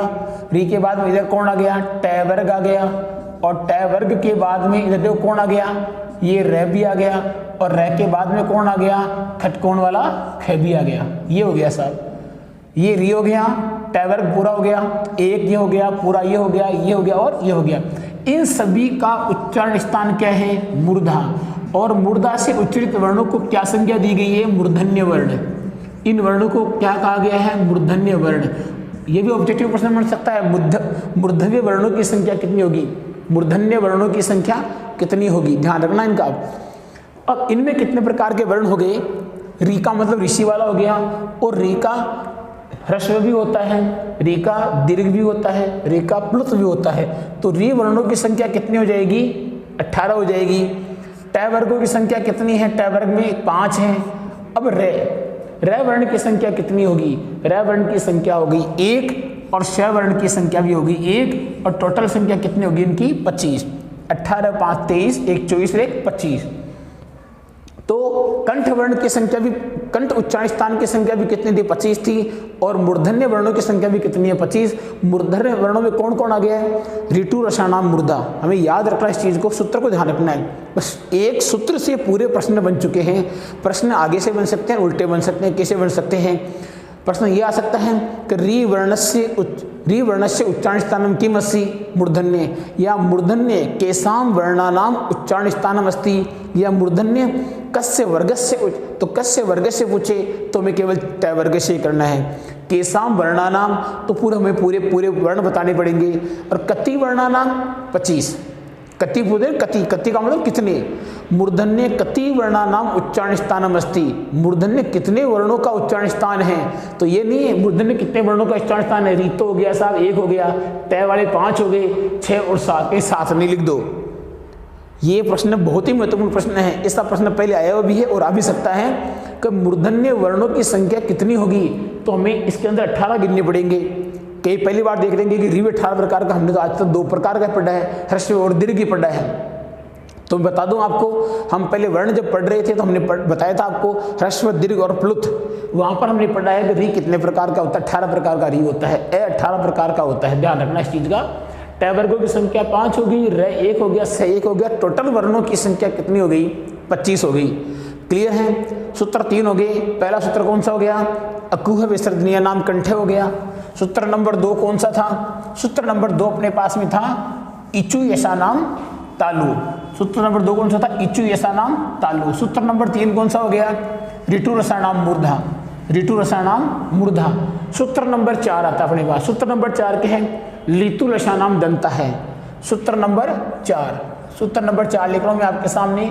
ऋतु लसानाम, ऋतु लशानाम दंता है, बहुवचन दंता है, इधर दंता आ गया यहाँ पर, ऋतु लशानाम दंता है।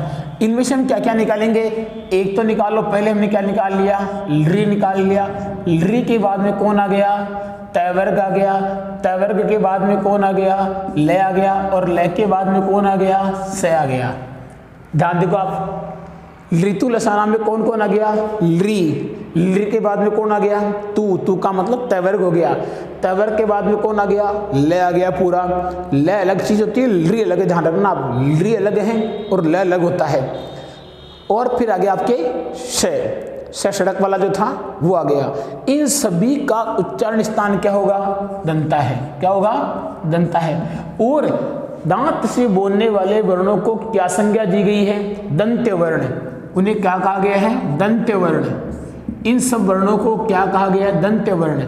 अब दंत्य वर्णों की संख्या कितनी होगी ये भी हम देख लें। अरे भाई दो वर्ग में त भी आ गया, थ भी आ गया, द भी आ गया, ध भी आ गया और न भी आ गया, पूरे पांचों वर्ण है इसमें। अब इनकी कुल संख्या देख लें, इसकी संख्या कितनी होती है, 12। हम पढ़ रहे थे ए की संख्या कितनी होती है, 18 होती है, ई की भी 18 हो रही थी, री की भी 18 हुई थी। और चूंकि हमने वर्णों के अंदर पढ़ा है कि री का दीर्घ नहीं होता है, री ह्रस्व होता है और री प्लुत होता है। तो री ह्रस्व हो गया 6 प्रकार का, री प्लुत हो गया 6 प्रकार का। तो री की संख्या कितनी हो गई, 12 हो गई। तय वर्ग में आने वाले वर्णों की संख्या कितनी हो गई, 5 हो गई। और लय, अब लय कितने प्रकार का होता है, लय 2 प्रकार का होता है। लय कितने प्रकार का होता है, 2 प्रकार का। और स कितने प्रकार का, 1 प्रकार का। 12 5 17, 17 2 19, 19 1 20। कुल मिलाकर के दंत्य वर्णों की संख्या कितनी हो जाएगी, 20। कितनी हो जाएगी, 20। जो शुरू के जो 5 उच्चारण स्थान है, लगभग संख्या इन 5 में हो जाएगी। बाकी में तो 1 1 2 2 3 3 वर्ण संख्या आएगी। लेकिन ध्यान रखना, ऋतु लशानाम दंता में कितने वर्ण आएंगे, दंत वर्ण कितने हो जाएंगे, 20। कौन से होंगे, 20 होंगे। इसमें विशेष ध्यान रखना आप। तो इसका सूत्र भी यही हो गया, ऋतु लशानाम दंता है। इसके अनुसार री कितने हो गए, 12 हो गए। तय वर्ग में कितने हो गए, 5 हो गए। लय कितने प्रकार के हो गए, 2 प्रकार के। स कितने प्रकार का हो गया, 1 प्रकार का। तो इस प्रकार जो सूत्र में लिखा है ऋतु लशानाम दंता है, इससे पूरे के पूरे वर्ण आ जाएंगे। री भी आ गया, तय वर्ग आ गया, लय आ गया और स आ गया। इन सभी वर्णों का उच्चारण स्थान क्या होगा, दंत। तो दांत से बोलने वाले वर्णों की संख्या कितनी हो जाएगी, 20। सूत्र नंबर 4 आपके सामने है। सूत्र नंबर 5 देख लेते हैं। सूत्र नंबर 5 में क्या चीज बताई गई है। सूत्र नंबर पहला हमने पढ़ लिया, अक्कु विसर्जनीय नाम कंठ है। दूसरा इचु ऐसा नाम तालो। तीसरा ऋतु ऐसा नाम मुर्दा। फिर आ गया नंबर 4 ऋतु ऐसा नाम दंत है। नंबर 5 उपपद्यमान्य नाम ओष्ठो। कौन सा आता है, उपपद्यमान्य नाम ओष्ठो। इसका मैं आपको बता देता हूँ, देखो ध्यान से देखना। ये क्या आ गया, ऊ लिख दिया मैंने, ऊ समझे आप। ऊ के बाद में हमने ले लिया, क्या ले लिया, उपू। फिर हमने लिया पद्यमानिया नाम। क्या लिया हमने, पद्यमानिया नाम, पद्यमानिया, उपू पद्यमानिया नाम ओष्ठो। तो क्या ले लिया हमने, उपू पद्यमानिया नाम। अब ओष्ठो में पद्यमानिया नाम और आगे लिख दिया हमने ओष्ठो। ओष्ठो में देखो ओ क्या हो गया, 2। ओ 2 है तो द्विवचन आ गया यहाँ पर ओष्ठो। उपपद्यमानिया नाम ओष्ठो। अब ध्यान रखना इसका, देखो आप ये क्या लिखा है, ऊ का मतलब कौन हो गया, इसमें ऊ वर्ण पूरा हो गया। और पू का मतलब इसमें कौन आ गया, एक तो आ गया ऊ, एक आ गया। 2 चीज इसमें केवल लिया हमने। इसमें क्या लिया हमने, 2 चीज विशेष ध्यान रखना आप। उपू पद्यमानिया नाम, तो इसमें तो हमने क्या हो गया, देखो ये तो हो गया ऊ। इसमें से हमने क्या निकाला है, पू का मतलब क्या निकाले हमने, पै निकाल लिया, पै वर्ग निकाल लिया। अब इसमें और क्या बच गया, ऊ बच गया। ऊ का गया उपपद्यमानिया नाम। तो यहाँ हमने लिख दिया उपपद्यमानिया नाम, उपपद्यमानिया नाम। तो उपपद्यमानिया नाम, मानिया नाम। इन सभी वर्णों का उच्चारण स्थान कौन सा है, ओष्ठ। कौन सा है, ओष्ठ है। और ओष्ठ से उच्चरित वर्णों को हम क्या कहेंगे, औष्ठ्य। क्या कहेंगे उनको, औष्ठ्य कहेंगे। ये ध्यान रखना, हमें औष्ठ्य कहेंगे। अब औष्ठ्य वर्णों की संख्या कितनी है ये भी देख लेते हैं हम। इसमें कौन आ गया, ऊ। और ऊ कितना प्रकार का, 18 प्रकार का। क्योंकि ऊ ह्रस्व भी होता है, ऊ दीर्घ भी होता है, ऊ प्लत भी होता है। तो ऊ वर्णों की संख्या कितनी हो गई, 18 हो गई। पै वर्ग में कितने वर्ण आ गए, 5 आ गए। और उपपद्य में नाम में कितने वर्ण हैं, एक वर्ण है। इन्हीं को उपद्यमानाम बोलते हैं। ये प और ये क्या हो गया, अर्ध विसर्ग जो होता है, इन वर्णों की संख्या केवल एक ही होती है। एक ये 18 5 23 और 23 रे कितने हो गए 24। तो ओष्ठ वर्णों की संख्या कितनी हो गई 24। क्लियर है।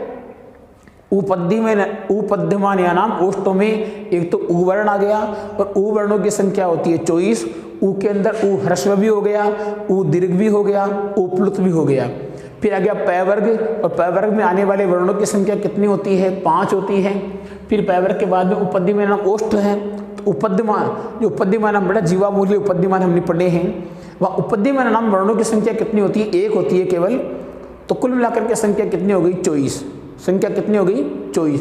23 तो इसमें वर्ण हो गया और एक इसमें कौन आ गया, अयोगवा है। इसको हम अयोगवा में गिनते हैं। तो 23 तो ये वर्ण हो गए और एक क्या हो गया, अयोगवा है। तो कुल हो गए कितने 24 वर्ण है। अगला सूत्र नंबर हम 6 ले लेते हैं। सूत्र नंबर 6, केवल सूत्रों को याद करते हुए जाना है और कुछ नहीं करना है। सूत्रों को याद करते ही पूरे उच्चारण स्थानों का जो टॉपिक है आपके आराम से क्लियर हो जाएगा। रही बात इनके ऑब्जेक्टिव किस प्रकार बनेंगे, तो ऑब्जेक्टिव हम जरूर बनाएंगे पूरे। ऑब्जेक्टिव का मैंने पहले कह दिया था आपके, ऑब्जेक्टिव में जो प्रश्न आएंगे वो इस बार पूरे लेके आया जाएगा। पूरे प्रश्न लेके आएंगे हम। जीवामूल्य लिख दिया मैंने यहाँ पर। सूत्र नंबर कौन सा हो गया आपके 5 हो गए। नंबर 6, यम गणनाम नासिका। यम गणनाम नासिका चय। देखो चय, इसमें चय का मतलब और नासिका। कुछ वर्ण ऐसे हैं जिनके उच्चारण स्थान पहले हो चुके हैं लेकिन नासिका भी है, इसलिए है ना नासिका चय, और नासिका भी है। नासिका चय का मतलब और नासिका भी है। सूत्र लिखता हूं पहले मैंने, ये मैं नाम, ये मैं न आ गया। अब ये पूरा न आ गया। फिर लिखा है नाम का मतलब इसमें न भी निकल गया और आगे हमने लिख दिया नासिका चे। क्या लिख दिया हमने सूत्र में, नासिका और चे। ये चे का मतलब और नासिका भी है, और नासिका भी है। अब इन वर्ण में कौन कौन से वर्ण आ गए, एक तो आ गया अपना ये आ गया, ये के बाद में मैं आ गया, मैं के बाद में ग आ गया, ग के बाद में ण आ गया, ण के बाद में न आ गया। इन सभी वर्णों का उच्चारण स्थान कौन सा है, नासिका। कौन सा है, नासिका। अब नासिका तो आ गया लेकिन इनकी कोई संख्या नासिक के कभी नहीं होगा क्योंकि इनके उच्चारण स्थान दो हो गए। तो 2 स्थान कभी एक साथ सवर्ण नहीं हो सकते हैं यहाँ पर, क्योंकि जब कंठ से बोले थे, कंठ से बोले जा रहे थे तो वहाँ पर कंठे होते थे। लेकिन ये ध्यान रखना है, इनका हम नासिक के नहीं ले सकते क्योंकि इनका उच्चारण स्थान 2 जगह से हो रहा है। एक ही वर्ण 2 जगह से निकल रहा है तो उसकी कोई संज्ञा का नाम नहीं दिया गया है। तो इन सब का ये कितने वर्ण हो गए, ये में एक वर्ण आ गया, मैं में एक वर्ण, ण में एक वर्ण, ण में एक वर्ण और ये। तो कुल मिलाकर के वर्णों की संख्या, नासिका वर्ण संख्या कितनी होगी 5। हालांकि शुद्ध नासिके नहीं है, ये शुद्ध नासिके नहीं है क्योंकि ये कंठ से भी बोले जा रहे हैं। देखो ये कंठ से बोला जा रहा है, ये इच्युषणाम तालु से बोला जा रहा है, ऋतुषणाम मुर्दा से बोला जा रहा है, और ऋतुषणाम दंता से बोला जा रहा है, और उपद्यमान ओष्ठ से। तो इनका वो तो है ये 5। इन 5 के अलावा ये 5 और आ गए, इसलिए शुद्ध इनको हम शुद्ध नासिक के वर्ण नहीं कह सकते। शुद्ध नासिक के वर्ण अपने आएंगे, अभी आगे बताएंगे हम आपको शुद्ध नासिक के वर्ण कितने होते हैं, लेकिन नासिका वर्णों में इनका नंबर जरूर आएगा। अब इनका स्थान 2 कैसे हुआ, देखो आप, ये आ गया तो ये के उच्चारण स्थान 2 जगह से कहाँ हो रहा है, ये फिर आ गया मैं के बाद में क्या आ गया, ण आ गया, ण के बाद में कौन आ गया, ण आ गया, और ण के बाद कौन आ गया, न। इन वर्णों का उच्चारण स्थान 2 है, 2 उच्चारण स्थान इनके। ये कहाँ से हो गया, देखो आप, इचु ऐसा नाम तालु हो चुका, ठीक है, समझ रहे हो आप। फिर इसका उपद्यमान नाम ओष्ठ से आ गया, ओष्ठ हो गया, इसका स्थान क्या है, ओष्ठ। इसका स्थान क्या था, अकुवचनम कंठ था, इसको ऋतुषणाम मूर्धा था, और इसका हो गया ऋतुषणाम दंत हो गया था। देखिए अब इनके साथ साथ ये कौन से वर्ण और होंगे, नासिका वर्ण भी हो जाएंगे। ये नासिका वर्ण, ये भी नासिका वर्ण, ये भी नासिका वर्ण, ये भी नासिका वर्ण, ये नासिका वर्ण। तो इन वर्णों का उच्चारण स्थान 2 जगह से हो रहा है। ये प्रश्न आएगा ऑब्जेक्टिव में, ये बहुत महत्वपूर्ण चीज है ये, कि इन 5 वर्णों का जो उच्चारण स्थान है, यह लिखा हुआ नासिका चे, और नासिका भी होता है। और नासिका भी होते का मतलब इनका स्थान पहले भी आ चुका है। अरे भाई कोई आदमी है, 2 स्थान 2 जगह से आ रहा है, 2 जगह से पैदा नहीं हो सकता, एक जगह पैदा हो सकता है वो तो।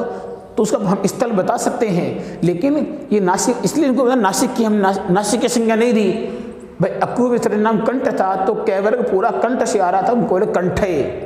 लेकिन नासिका से जो वर्ण आ रहा है इनको हम कभी नहीं कह सकते नासिक के वर्ण, क्योंकि ये दो जगह से आ रहे हैं। जो दो जगह से कोई आदमी पैदा नहीं हो सकता, लेकिन जो दो जगह से आ रहा है इसका मतलब वो उसका उच्चारण स्थान तो नहीं है। क्लियर है बात कंप्लीट। अब हम चलते हैं, हमने 6 सूत्र देख लिए हैं। सूत्र कितने देख लिए हमने? 6। सूत्र नंबर हम 7 के बारे में चर्चा करेंगे, लेकिन अभी तो देखो अब जो मेन जो टॉपिक है वो अब लास्ट में आएगा। वो बहुत ही महत्वपूर्ण चीज़ है, वो बहुत ही अच्छी चीज़ है और शायद कहीं पढ़ी भी नहीं होगी और आपको कन्फ्यूजन दूर करने वाली भी चीज़ है इसके अंदर पूरी, जो लगभग अंत में आती है इस वीडियो के, बताएंगे हम आपको। 7वां है एदेतो कंठ तालु। 7वां सूत्र कौन सा है? एदेतो कंठ तालु है। सूत्र लेता हूं मैं यहाँ पर, कौन सा है? एदेतो कंठ तालु। सूत्र नंबर 7 एदेतो कंठ तालु है, कंठे तालु है। अब इसमें क्या क्या वर्ण आ गए इनको तोड़ेंगे हम। तो एदेतो में तो कौन आ गया? तोड़ेंगे तो ये तो क्या गया? एत आ गया, और एत के बाद में ये क्या आ गया? ऐत। एत और ये कौन आ गया? ऐत। और इनका देखो क्या क्या हो रहा है? कंठ और तालु दो जगह से हो रहे हैं। तो इसमें कौन आ गया? एत में तो आ गया ए, और इसमें कौन आ गया? ऐ। मतलब 2 वर्ण हो चुके हैं हमारे पास में, ए और ऐ। इनको हम संयुक्त वर्ण भी बोलते हैं, तो इनका उच्चारण स्थान भी संयुक्त हो रहा है। ए कितने प्रकार का होता है? एक ही प्रकार होते हैं 12 है, और ऐ के प्रकार कितने होते हैं? 12 है। तो कुल मिलाकर के कितने प्रकार हो गए? 24। ए के प्रकार कितने हो गए? 12 हो गए, और ऐ के प्रकार कितने हो गए? 12 हो गए। दोनों के प्रकार कितने हो गए? 24। इनका नाम कंठ तालु कैसे हुआ भाई? ए कैसे बना है? एक की जो प्रक्रिया हुई है वो होता है ए और ई से मिलकर के बना है क्या? ए। तो ए और ई से, तो ए का स्थान तो कौन सा हो गया? कंठ हो गया, और ई का स्थान कौन सा हो गया? तालु हो गया। तो दोनों को मिलाकर दे लो, कंठ और तालु को मिलाएंगे तो यहां पर क्या आ गया? कंठ तालु। समझ चुके आप? इसीलिए इस वर्ण का स्थान क्या है? कंठ तालु है। क्लियर है बात? समझ रहे हैं बात? बिल्कुल। हमें भाई ए का स्थान कौन हो गया? कंठ हो गया, और ई का स्थान कौन हो गया? तालु हो गया। दोनों का स्थान जब ए और ई मिलाकर के ए बना है, तो कंठ और तालु मिलाकर के भी यहाँ क्या बन गया? कंठ तालु। और कंठ तालु वर्णों की संख्या कितनी होती है? 24। ठीक है ना? इनको हम कंठ तालु भी नहीं कह सकते, क्योंकि इनके उच्चारण स्थान भी कितने हैं? 2-2 है। कितने हैं? 2-2। सूत्र नंबर हम चलते हैं 8 में। देखो फालतू चर्चा नहीं करके जो काम की बातें हैं वही हम आपको बताते जा रहे हैं। बाकी और तो बताने को बहुत कुछ चीज़ें, लेकिन मेन जो टॉपिक समझाया जाएगा वो ज़्यादा काम का है। सूत्र नंबर 8 ओदोतो कंठोष्टम। सूत्र नंबर 8 कौन सा है? ओदोतो कंठोष्टम। ओदोतो कंठोष्टम। सूत्र क्या है? ओदोतो कंठोष्टम। ओदोतो है कंठोष्टम। क्या है? कंठोष्टम। इसमें जो कौन कौन से आ चुके हैं? इसमें जो वर्ण है ओ, इसमें कौन हो गया? ओथ, और इधर कौन सा हो गया? औत। इन दोनों का स्थान कौन सा है? कंठ तालु। क्या है? कंठ तालु। ओत का मतलब क्या हो गया? ओ वर्ण हो गया, और औत का मतलब कौन सा हो गया? औ वर्ण हो गया। इन दोनों वर्णों की संख्या कितनी होगी? जितनी एक की हो रही थी उतनी संख्या इनकी हो जाएगी कितनी? 24। कितनी हो जाएगी? इनके 24 वर्ण है। अब इनका नाम कंठोष्ट कैसे हुआ? अब आप देखो कि ओ की उत्पत्ति किससे हुई है? तो ओ की उत्पत्ति ए, ये कौन है? इधर आ गया ए, और इधर कौन आ गया? उ। दोनों मिलाकर के ए को और उ को मिलाएंगे तो क्या बनता है? ओ गुण बनता है। तो इधर ए का स्थान कौन है? कंठ है, और उ का स्थान कौन है? उ का स्थान इधर क्या लिख दिया हमने? कंठोष्टम। क्या है? कंठोष्टम। तो इधर कौन हो गया? कंठ, और इसका स्थान कौन होता है? ओष्ठ होता है। अब दोनों को मिला लीजिए, क्या बन जाएगा? कंठोष्ट। क्या बन, इन दोनों कंठ और ओष्ठ को मिलाएंगे तो यहाँ क्या बन जाएगा? कंठोष्ट, क्योंकि ए और उ हो गया, दोनों को मिलाया तो कंठोष्ट हो गया। तो कंठोष्ट वर्णों की संख्या कितनी होगी? 24। और सूत्र क्या होगा? ओदोतो कंठोष्टम। सूत्र क्या होगा? ओदोतो कंठोष्टम। आगे चलते हैं सूत्र नंबर 9। सूत्र नंबर 9 में क्या चीजें हैं ये भी हम आपको भी बता देते हैं तुरंत ही। सूत्र नंबर जो 9 है वो सूत्र अपना है कौन सा? सूत्र नंबर 9 में चलते हैं। वकारस्य दंतोष्ठम बहुत ही महत्वपूर्ण सूत्र है और वेरी मोस्ट मान लीजिए, बहुत बार आ चुका है ये। वकारस्य दंतोष्ठम, वकारस्य दंतोष्ठम, ज़्यादा बड़ा नहीं सूत्र, छोटा सा ये, लेकिन बहुत ही खतरनाक सूत्र है, हर बार एग्जाम में आता है लगभग ये। वकारस्य दंतोष्ठम में कौन आ गया है? केवल वय, और वय के प्रकार कितने होते हैं? 2, और इसका उच्चारण स्थान कौन सा है? दंत और ओष्ठ, दंत और ओष्ठ, दांत और ओष्ठ से बोल करके इसको पता गया दंतोष्ठ। ठीक है, दंतोष्ठ ध्यान रखना। वकारस्य दंतोष्ठम, और दंतोष्ठ वर्ण केवल कितना है? 1। दंतोष्ठ वर्ण कितना? केवल 1 वर्ण दंतोष्ठ है, क्योंकि इसका जो स्थान होगा वो दंत और ओष्ठ दोनों हैं, इसीलिए इसे बताया गया वकारस्य दंतोष्ठम। क्लियर है? सूत्र नंबर हम चलते हैं 10 में। इसका हो गया तो क्लियर आपके? सूत्र नंबर 10 है। सूत्र नंबर 10 के अंदर जो चीज बताई गई है वो आता है जीवामूल आ गया अपने। जीवामूल्य से जीवामूलम, सूत्र लिखता हूं मैं आपके सामने। 10वां सूत्र क्या है? जीवा मूल्य से, जीवा मूल्य से जीवामूलम, जीवामूलम, जीवामूल्य से जीवामूलम। अब इसमें हम जब वर्ण पढ़ रहे थे उस वर्णों के अंदर पढ़ रहे थे जीवामूल्य से जीवामूलम अर्ध विसर्ग होता है जो क और ख के पहले आता है, बस इतना ही है। और ये इन वर्णों की संख्या भी कितनी होती है? केवल 1। उपद्य नाम की 1 होगी, जीवामूल्य से की भी 1 ही होगी। तो जीवामूल्य से जीवामूलम के वर्णों की संख्या कितनी होगी? 1। और ये उच्चारण स्थान का क्रम नंबर भी कौन सा है? 10वां। क्रम नंबर का भी कई बार प्रश्न बनता है कि ये उच्चारण स्थान का कौन सा क्रम है, तो दमी ध्यान रखना है। जीवामूल्य जो जीवामूलम है इनमें क्या लगाना? केवल हमें 1 वर्ण बनता है। जीवामूलम में आने वाले वर्णों की संख्या कितनी होगी? केवल 1 होगी। ध्यान रखना कितनी होगी? 1। और जीवामूल्य से जीवामूलम में कौन शब्द आते हैं? जीवामूल शब्द आते हैं। जीवामूल्य जो शब्द हैं वो किस में आएंगे? जीवामूल्य से जीवामूलम में। और जीवामूल भी एक स्थान है, ये रहा जीवामूल, जो जीव के निचले हिस्से से, जहाँ से जीव प्रारंभ होती है, जहाँ से जीव का मूल होता है, वहाँ से बोला जाता है, इसलिए इसको क्या गया? जीवामूल्य से जीवामूलम। क्लियर है? 10 सूत्र हो गए। अपना सूत्र नंबर चलता है 11वां। देखो मैंने कहा ये इस सूत्र याद रखते ही पूरा का पूरा काम अपना क्लियर हो जाएगा। और 11वां ले रहे हैं नासिका अनुस्वार से। 11वां हम क्या ले रहे हैं? नासिका अनुस्वार से। नंबर 11 नासिका अनुस्वार से, अनुस्वार से। अब नासिका अनुस्वार से में हमेशा स्वर के बाद में आता है और ऊपर बिंदी का मतलब ये होता है नासिका अनुस्वार से। और इस वर्ण की संख्या भी कितनी है? 1। और इसका उच्चारण स्थान को क्या बोला गया है? नासिक के। क्या बोला गया है? नासिक के वर्ण होता है। नासिका अनुस्वार होता है, इसको भी कहाँ से बोला जाता है? नासिक के वर्ण का, क्योंकि इसका स्थान भी क्या होता है? नासिका ही होता है, इसीलिए क्योंकि नाम इसमें नासिका अनुस्वार से। क्लियर? इतनी बात समझ में आ गई आपकी बात, ज़्यादा लंबी चौड़ी नहीं है वैसे तो। अब एक रह गया नंबर 11 है, उसकी चर्चा बताऊंगा मैं। आप अब नंबर 12वां रह गया एक चीज, जहां ये अपना उरस और हृदय होगा, उसकी चर्चा भी हम आपके सामने करेंगे। लेकिन पहले हमें ये देखना है कि ये हमने पूरे पढ़ लिए। कुल 10 वर्णों के उच्चारण में 2-2 उच्चारण स्थानों का प्रयोग भी किया गया है। कुल हमने कितने स्थान पढ़े? कुल 10 वर्ण, जो 10 वर्ण हैं, कुल ऐसे कितने वर्ण? प्रश्न बन सकता है कि कुल कितने वर्ण हैं? वर्णमाला में कुल कितने वर्ण हैं जिनका उच्चारण स्थान 2-2 जगह से होता है? ये प्रश्न बन सकता है कि पूरी वर्णमाला में इतने कितने वर्ण हैं, या ऐसे कितने वर्ण हैं जिनका उच्चारण स्थान कितना होता है? 2-2 जगह से आता है। तो उसको मैं बता देता हूँ पहले आपके सामने, उसके बाद फिर हम अभी उरस और हृदय अपना और रह गया, उसकी चर्चा भी हम करेंगे। लेकिन पहले हम ध्यान से देखो आप, वर्णमाला में पूरे कितने स्थान हैं। तो पहले हम लेते हैं आपके सामने, यह ले लेंगे, ये के बाद में फिर हम क्या ले लेंगे? मैं भी ले लेंगे, और मैं के बाद में क्या ले लेंगे? हम मैं के बाद में डे ले लिया, ण के बाद में न ले लिया, और न।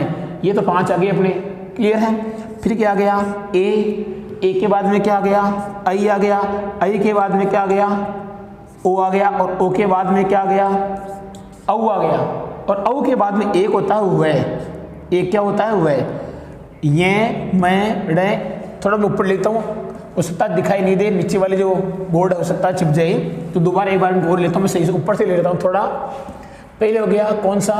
ये, मैं, रे, न, ये हो गया तीनों। ये 5 हो गए, 5 के बाद जो नंबर आ गया फिर ए का नंबर आ गया, ये क्या हो गया ए के बाद में आई हो गया, आई के बाद में क्या हो गया ओ हो गया, ओ के बाद में क्या हो गया औ हो गया, औ के बाद में क्या हो गया वे। इन सभी का ये का स्थान कौन सा होता है, देखो ये का स्थान, जो ये स्थान इसका क्या हो गया तालु, क्या हो गया इसका एक तो कौन हो गया तालु हो गया, उपद्य में ओष्ठ में इसका क्या हो गया ओष्ठ हो गया, इसका क्या हो गया कंठ हो गया, लृटुलषा नाम में क्या आ गया मूर्धा आ गया, लृतुलषा नाम में कौन आ गया दंत आ गया, एदे तो ए वाला स्थान कौन सा हो गया, एक का स्थान दो गया ना, कंठ और तालु हो रहा है, इसका स्थान अपने आप ही आ रहा है, एदे तो कंठ तालु, तो इसमें कंठ भी हो गया और कौन हो गया तालु भी हो गया, इसमें कौन हो गया कंठ भी हो गया और कौन हो गया तालु भी हो गया, ओदुत में कौन हो गया कंठ हो गया और कौन आ गया ओष्ठ आ गया, इधर ओदुत में कौन आ गया कंठ हो गया और क्या हो गया ओष्ठ हो गया, ठीक है। और वकार में कौन हो गया एक तो दंत हो गया और एक क्या हो गया ओष्ठ, क्योंकि वकार से उच्चारण स्थान क्या दंतोष्ठ था।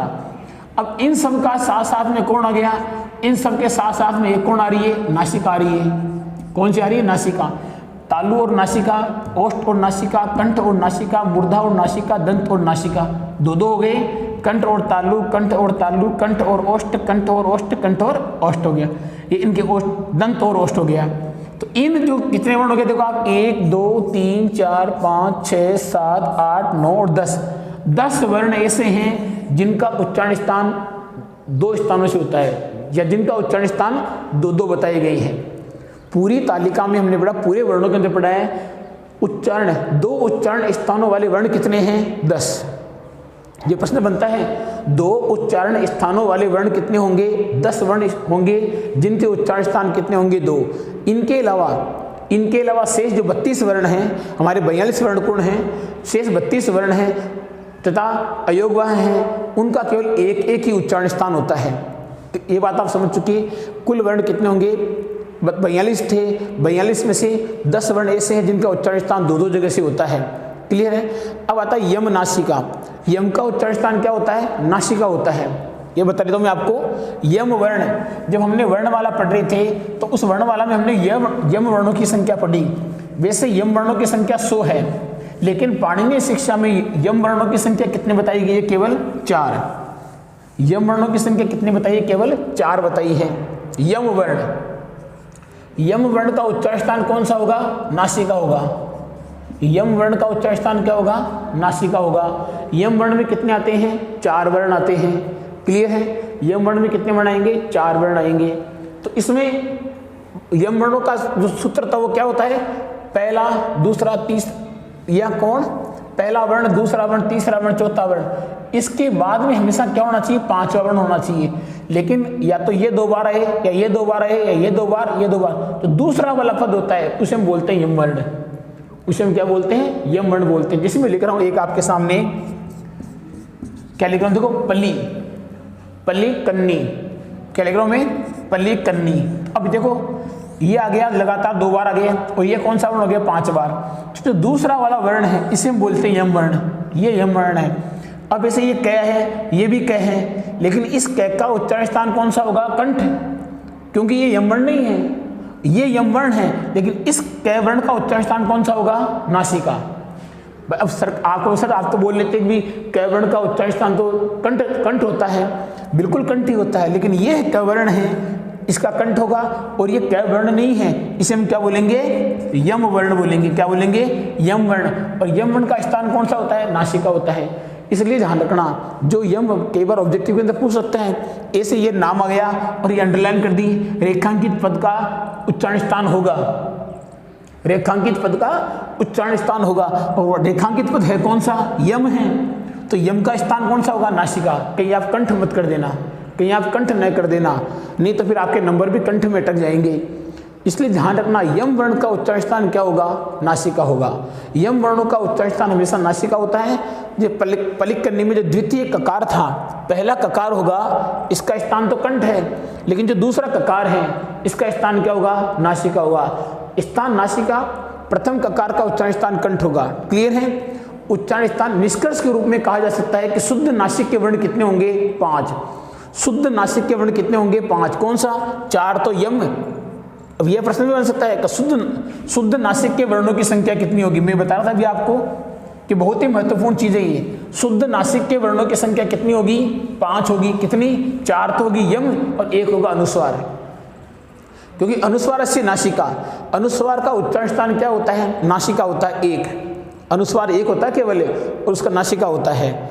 फिर 4 यम वर्ण हैं जिनका उच्चारण स्थान क्या होता है? नासिका होता है। तो कुल जो शुद्ध वर्णों की संख्या नासिका में कितनी होगी? 5। और कुल वर्णों की संख्या कितनी होगी? 10, क्योंकि वहां था यमगण नाम नासिका च और नासिका, तो उनका नासिका भी है और कंठ भी होता है, नासिका होता है, तालु भी होता है, नासिका होता है, दंत भी होता है। लेकिन यहाँ पर शुद्ध नासिक के वर्णों की संख्या कितनी होगी? 5। कितनी होगी? 5 होगी, ध्यान रखना आप। फिर अपने नासिक के वर्ण पूरा आपने पढ़ लिया। नासिक के वर्णों की संख्या कुल कितनी हो जाती है? 5। वैदिक प्रक्रिया में 2 स्वरों के बीच जो ड होता है, उस ड के स्थान पर जो दुष्पृष्ठ वर्ण होता है, दुष्पृष्ठ वर्ण हमने पढ़ा है। जब वर्ण पढ़ रहे थे तो हमने पढ़ा दुष्पृष्ठ वर्ण, जो बोलते हैं हम लड़े दुष्पृष्ठ वर्ण, वो भी आ सकता है परीक्षा में, क्योंकि उसको छोड़ना नहीं चाहिए, क्योंकि उसको भी वर्णमाला में शामिल किया गया वैदिक में। तो जो दुष्पृष्ठ वर्ण होता है उसका उच्चारण स्थान भी मूर्धा होता है, क्योंकि जो दुष्पृष्ठ वर्ण होता है वो किसका बनता है बताइए आपको? दुष्पृष्ठ वर्ण बनता है केवल ड के स्थान पर, ये दुष्पृष्ठ वर्ण बनता है। तो ड का स्थान क्या होगा? मूर्धा होगा। तो इसका स्थान भी क्या होगा? मूर्धा होगा। तो डू जो ड़ है, इस ऋ का स्थान भी क्या होगा? दुष्पृष्ठ वर्ण का उच्चारण स्थान भी क्या होगा? मूर्धा होगा। ध्यान रखना आप, क्योंकि ड का उच्चारण स्थान मूर्धा होता है, इसलिए इसका स्थान भी क्या होगा? मूर्धा। क्लियर है? अब आता है विसर्ग। विसर्ग का उच्चारण स्थान हम कंठ तो होता है, बिल्कुल सही है, लेकिन विसर्ग जिस शब्द के पीछे आ रहा है वहां देखना हमें। अब इसका ध्यान से देखना, ये थोड़ा कंफ्यूज वाला प्रश्न आपके हो सकता है, तो इसका कंफ्यूजन दूर कर दूं कि सब जगह विसर्ग का स्थान कंठ नहीं होता है। सब जगह विसर्ग का स्थान कंठ नहीं होता है, यह ध्यान रखना। जैसे पहले यहां लिख रहा हूं मैं, राम है लिख दिया, तो राम में लास्ट वाला वर्ण लीजिए, इस मैं को अगर हम हटा दे, ये हम हटा दे राम, तो राम के बाद में जो विसर्ग किसके साथ है? ये विसर्ग साथ किसके हैं? अह के साथ है। अरे विसर्ग किसके साथ है? अह के साथ में। तो अह का स्थान कौन होगा? कंठ होगा। तो इस विसर्ग का, क्योंकि विसर्ग का मतलब है हो गया ना, तो इस विसर्ग का स्थान कौन हो गया यहाँ पर? कंठ। ध्यान से समझना इस चीज को। अ का स्थान क्या होता है? कंठ। तो इस है का स्थान भी क्या होगा? कंठ। समझ रहे चीज मेरी आप? जिस वर्ण के साथ विसर्ग लगा हुआ है उस प्रकार उसका स्थान डिपेंड करता है। जैसे मैं लिख रहा हूं, मान लीजिए हरि है, मैंने क्या लिखा? हरि है। हरि में से हमने क्या निकाल दिया? हर निकाल दिया, तो इधर क्या बच गया? ई है बच गया। अब ई का स्थान क्या होता है? तालु होता है, तो इस विसर्ग का स्थान भी क्या होगा? तालु होगा। ध्यान रखना, परीक्षा में आ जाए कि हरिय में आने वाले विसर्ग का उच्चारण स्थान होगा। कहीं आप कंठ मत कर देना, सूत्र के अंदर बताया गया अकु विसर्जनीय नाम कंठ है। विसर्ग जिस वर्ण के साथ लगा हुआ है उस वर्ण का हमें उच्चारण स्थान याद रखना है। विशेष ध्यान रखना, ये बहुत ही महत्वपूर्ण चीज है ये। और इसका प्रश्न संभवतः आ सकता है कि राम में अगर विसर्ग आ गया तो इसका स्थान कौन सा हो गया? कंठ हो गया। हरि में विसर्ग आ गया तो इसका स्थान कौन सा हो गया? तालु हो गया। क्यों हो गया? इसको हमने सिद्ध किया है, क्योंकि जो यहाँ विसर्ग है वो ए के साथ है, तो ए का स्थान कंठ होता है। यहाँ विसर्ग होता है वो ई के साथ है और ई का स्थान क्या होता है? तालु होता है। इसलिए यहाँ पर विसर्ग का स्थान क्या होगा? तालु होगा। क्लियर है बात? तो ये हमें विशेष ध्यान रखने की चीज है। विसर्ग का सामान्य उच्चारण स्थान कंठ, जीवामूलीय या जीवामूल तथा उपद्यमान्यान का ओष्ठ होता है, लेकिन पाणिनीय शिक्षा के अनुसार वाक्य प्रयोग के दौरान विसर्ग और अर्ध विसर्ग जिस स्वर पर आश्रित होते हैं, विसर्ग और अर्ध विसर्ग जिस स्वर पर आश्रित होते हैं उस स्वर के अनुसार उनका उच्चारण स्थान परिवर्तित हो जाता है। अर्थात जो उच्चारण स्थान स्वर का होगा वही उच्चारण स्थान विसर्ग और अर्ध विसर्ग का भी होता है। अब मान लो ये अर्ध विसर्ग है, तो इस अर्ध विसर्ग का स्थान हम ऐसे नहीं बता सकते, क्योंकि आएगा तो साथ या तो ये आएगा कै आएगा, और ये आएगा तो क्या आएगा? पैफ आएगा। तो जब ये आ गया तो उपद्यमान्याम हो गया, और ये आ गया तो क्या हो गया? जीवामूलीय हो गया। तो विसर्ग कहाँ लगा हुआ है ये उस वर्ण पर निर्भर करता है, आगे वाले वर्ण पर डिपेंड कुल मिला के करेगा। ये हम विशेष ध्यान रखना इस चीज का। अनुस्वार का उच्चारण स्थान तो हमेशा नासिका ही होगा, चाहे वह किसी भी स्वर के बाद में हो। ध्यान रखना, अनुस्वार का स्थान तो क्या होता है? नासिका होता है अंतस्थ वर्ण होता है हमेशा क्या होता है? अंतस्थ वर्ण होता है। बाह्य आह्वानम, जैसे कई बार होता है कि है का स्थान, तो जैसे मैंने बता दिया कि अनुस्वार का जो उच्चारण स्थान होगा वो कौन सा होगा, नासिका ही होगा। इसका मैं बिल्कुल विशेष तौर से ध्यान रखना है। तो उच्चारण स्थान अब आ गया उरस। हलंत है, हलंत है के बाद में अंतस्थ वर्ण, सुन लो ध्यान से आवे कि अंतस्थ जो उरस से हैं, उरस से कौन से वर्ण उच्चारित होते हैं, इसकी चर्चा मैं कर रहा हूँ आपके सामने। आवे इसकी उच्चारण स्थान है होता है, देखो क्या होता है। अंतस्थ वर्ण में किस प्रकार के वर्ण आते हैं, 12वीं चीज अब अपने पास ये सामने, ये आगे लास्ट चीज लगभग आ रही है कि हलंत है। हलंत कौन सा, हलंत है, हलंत है के बाद अंतस्थ वर्ण, अंतस्थ वर्ण कौन से होते हैं, ये अवरल है।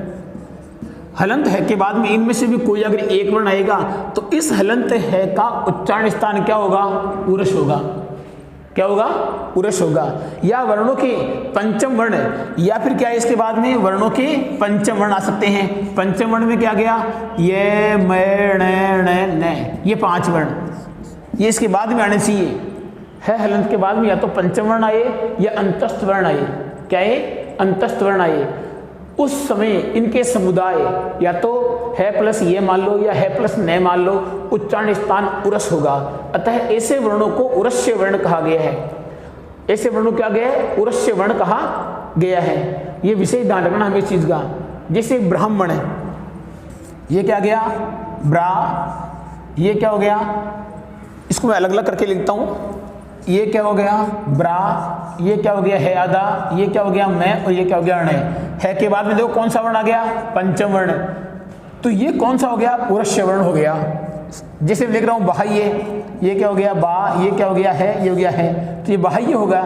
इस बाह्य में जो ये है के बाद में क्या आ गया, अंतस्थ वर्ण। क्या आ गया, अंतस्थ वर्ण आ गया।